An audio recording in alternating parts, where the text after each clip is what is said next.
Hello guys, it's me Rena and welcome to Food in the House.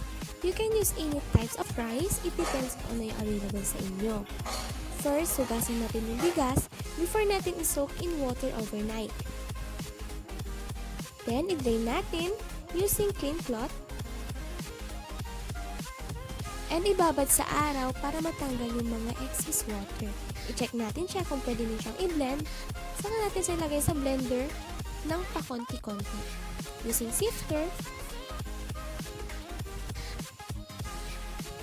naging rice flour na ang bigas natin. You can use rice flour to make desserts such as puto, mochi-mochi, pikor, and even chips. And here is my ingredients to make chips. Flatten it using rolling pin and i-cut nyo siya using scissor or knife. It depends sa inyo kung anong design. Ibabad natin sa araw until tumigas siya.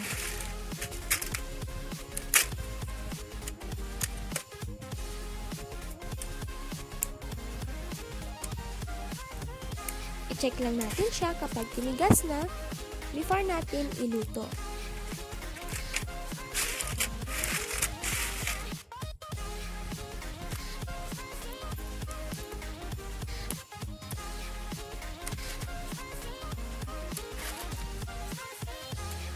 Pwede natin siyang i-bake and serve with cheese powder or deep fry.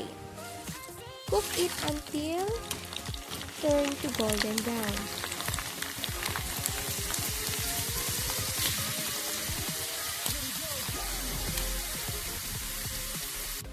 And final output, our chips is ready to serve with cheese powder or with mayonnaise or ketchup.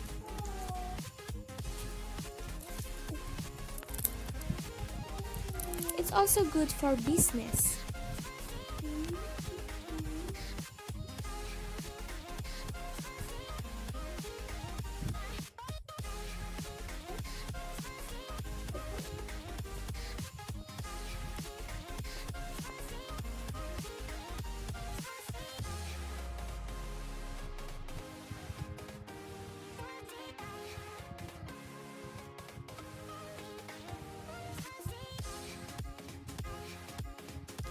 Hope you enjoy it. Thank you for watching.